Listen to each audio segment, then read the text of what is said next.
Hey, everybody. Welcome to another podcast. Of course, I'm Mike Claiborne. We're going to talk some hockey with my man from the NHL Network. He's Kevin Weeks, former National Hockey League goalie. And what is it about goalies, Weeks? They make the best analysts. What's that all about? Is everything in front of you all the time and you do a lot of thinking? How's that work? Yeah, it's pretty similar to being a quarterback because 95% of the game is almost played in front of you. So you keep seeing this vantage point of the whole ice. You're able to read plays, see how plays develop, see the patterns, learn some tendencies, and it's a real unique vantage point, man. It's unlike any other. Again, if there's one thing I could maybe draw a parallel, it'd be a quarterback, but it's a very unique viewpoint, and that's really why I think goalies oftentimes and quarterbacks make the best analysts in football too. And, I'll throw catchers in there as well. Yes. In baseball. 100%. I mean, they had to do a whole lot of thinking and heavy lifting. Yep. So I would put them in there. All right. Our time of the year is here, man. The Stanley Cup playoffs, the hardest trophy to compete for, the hardest trophy to win. Yep. And the price that players have paid over the years, you can go back to Bobby Bond and Bill Barilko and people like that. I mean, this has been an incredible trophy to compete for. And here we are again. And I got to be honest with you, man, there are some early rivalries, some early round games that I have already started to pay close attention to. And I'll start over in the East. That Florida-Tampa thing, they're going to have some really ornery people in Florida before this is over with, man. These two teams are going to really get after it. Yeah, I'm smiling because I play for both these teams. I know what that rivalry is like. And listen, Claibs, I know you spent some time down there. We do as well. It's so great to see.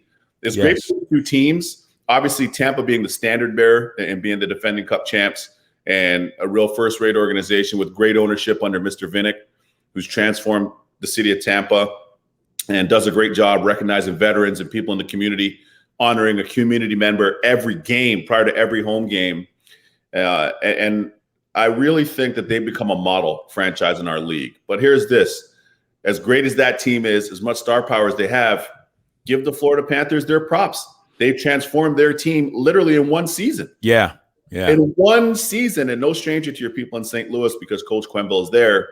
And clearly you got to know him well, and you saw the run he had in St. Louis with those good teams that I thought competed for a cup and maybe should have won a cup based on how loaded those rosters were. But the Florida Panthers have really done an outstanding job from last offseason till now in transforming their culture, their style of play, and more importantly, their production. They just finished a hair behind Tampa this year. And now that all-state rivalry has a lot of star power, a lot of superstars that are playing in it.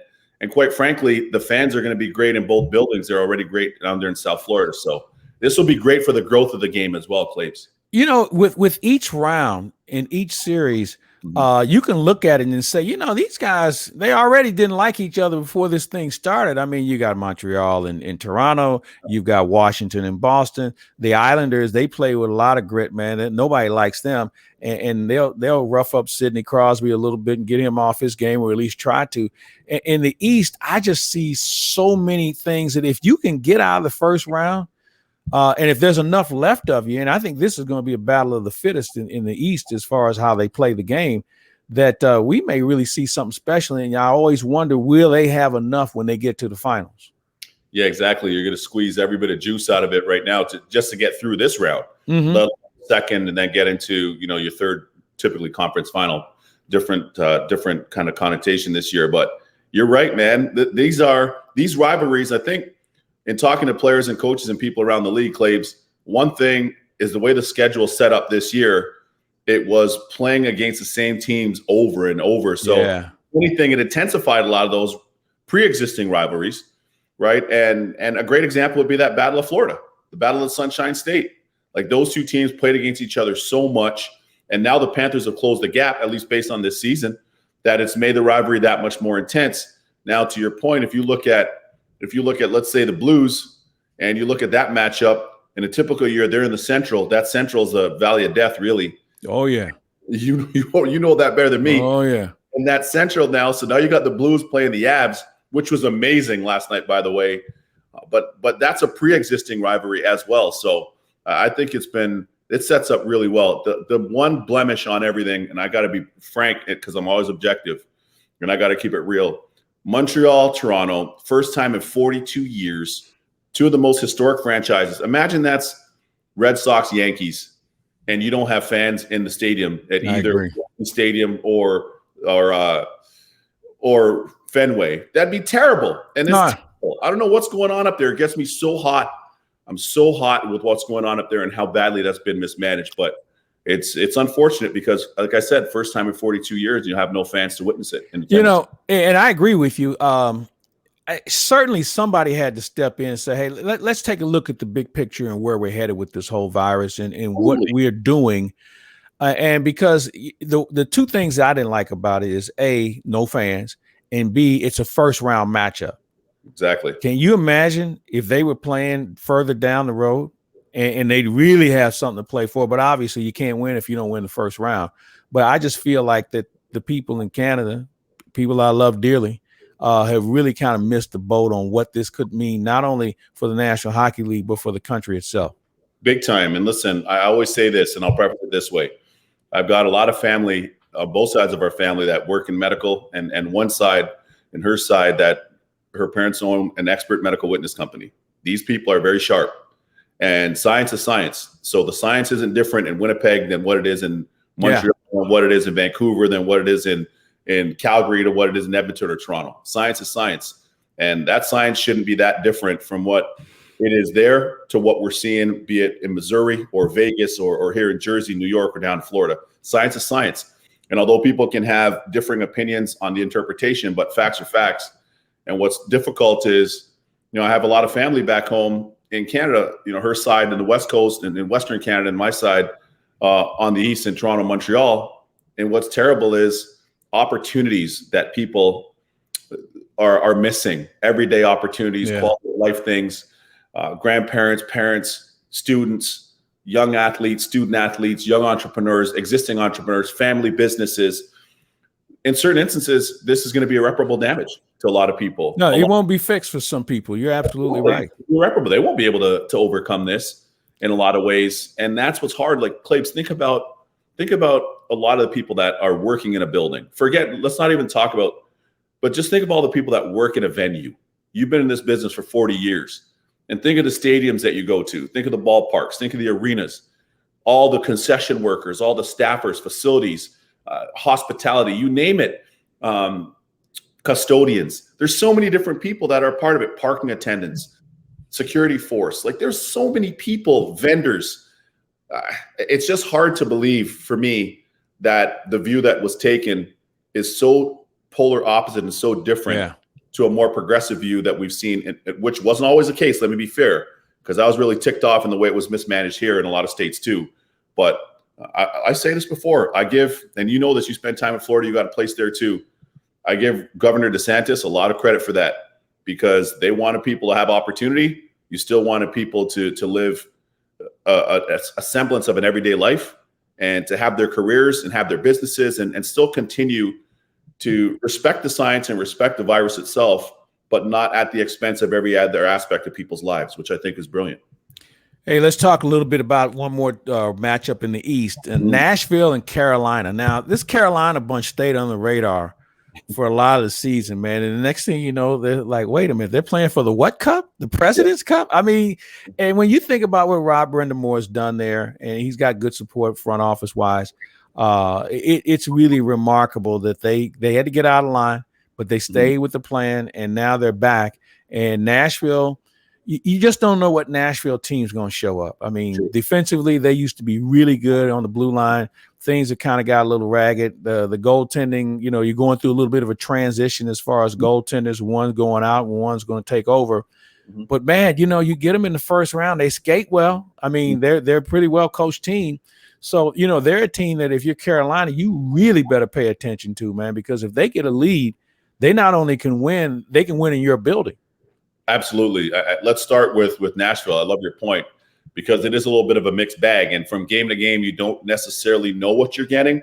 The start of the season, they were terrible. Literally right till before the trade deadline, they were sellers.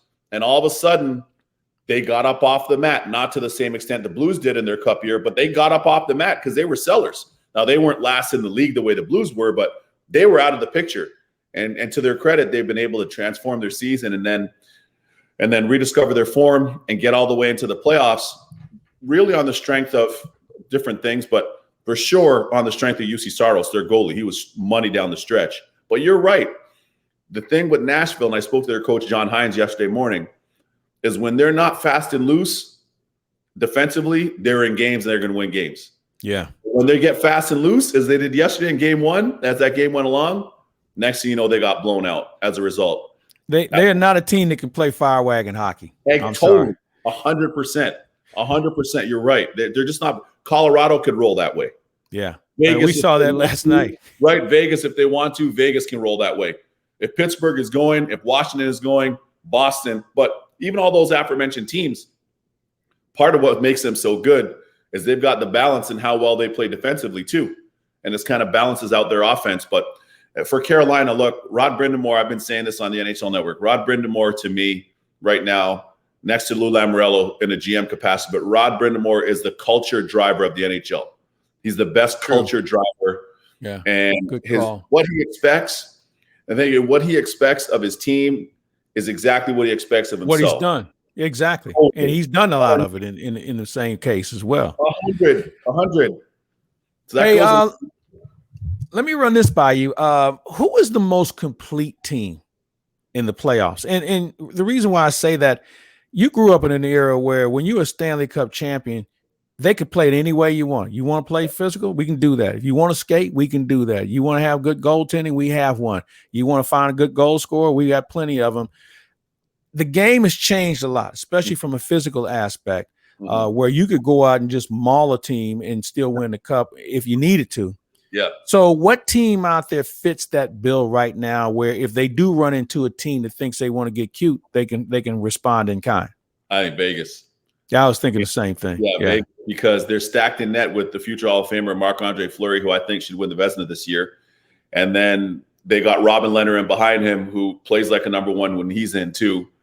But getting Pietrangelo, who you guys know so well there in St. Louis, with his experience, having won, knowing the blueprint, adding Martinez prior to that from LA, the Kings, yeah, who played a similar style game to the Blues, as you know, he won 2 rings. He scored a game winner against the Rangers, yeah, exactly. So I look at that experience on the back end. I'm like, ooh, they're nice. And then you have Shea Theodore has become one of the best D in the league.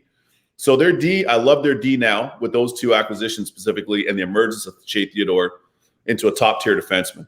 But when you start on that 4th line, somebody that you guys know well in St. Louis too, Ryan Reeves, when Revo's healthy, and even now in the absence of him being healthy, they've got a little bit of a Ryan Reeves light. They got a little bit of and Keegan Colasar, that other player that's there right now. I knew his dad. His dad was a baseball scout. Right, you were telling me. Exactly. And his son could throw him. He could throw them too. And then, I look at that, I'm like, oh. And then, of course, they have Carrier on that 4th line. At times they have Roy. So I love their 4th line. And then you go up and down that whole lineup. They're stacked. And Mark Stone is a driver, man. Mark Stone, that was a great acquisition. Pacioretty out of Montreal now is liberated. No more extra pressure. He can just play his game. He's not wearing the captaincy. He's flourished there. And really, Claibs, as you know all too well, I go back to their ownership. Everything Bill Foley told me, and I never played for him, but at the NHL Awards transitioning into NHL expansion draft in Vegas a few years ago, everything he told me about their team is exactly lived up to it. Yeah. Everything. Hey, let me run this by you because, you talk about that 4th line from Vegas. I look at Reeves. I look at Tom Wilson. These guys can actually play. Okay, these aren't guys who sit at the end of the bench and you can't trust them or this. They can actually play the game. I always remind people, Wilson was a 1st round draft choice. Okay, yep. And they don't mess up 1st round picks in that regard. I think it was 15th or 16th in that particular year.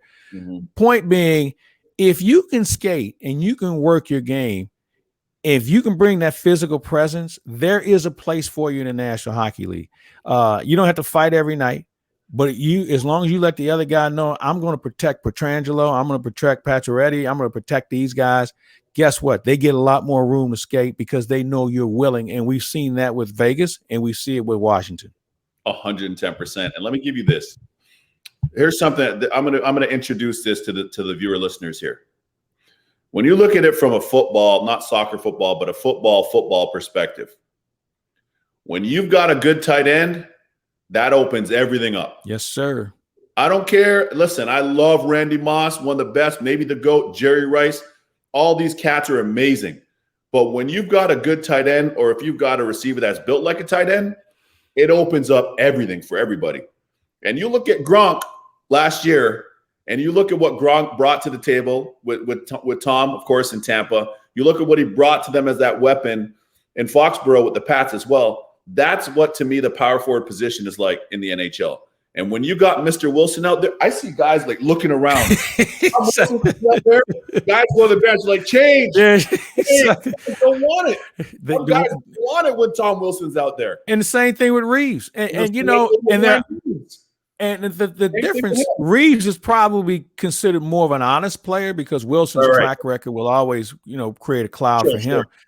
But you know, you're right though. Those guys, when they hit the ice, or if you run one of their guys in the previous shift, guess what? Next shift, somebody's going to pay for it. Big time. And I still think you need that in the playoffs because they're smart enough where they don't take the bad penalty. The good officials know what their role is and know they're not going to put their team in peril. So they give them that chance to play an honest game before they even warn them, let alone stick them with a penalty. Absolutely. Look, Claibs, I'm a big believer. If I'm running a team, I'm having one. I call them, like I said, tight ends. Sometimes I call them like aircraft carriers or nuclear sub. Earth movers is what they are. 100. And I'm saying, okay, on my NHL team, I'm going to have one or two. You have to. I don't care what era. Or two. So even if one's on the roster right now, the other one's on the taxi squad this year, the way it's constructed. Cool. Then my American League, I'm going to have one or two. Then the East Coast League, I'm going to have one or two.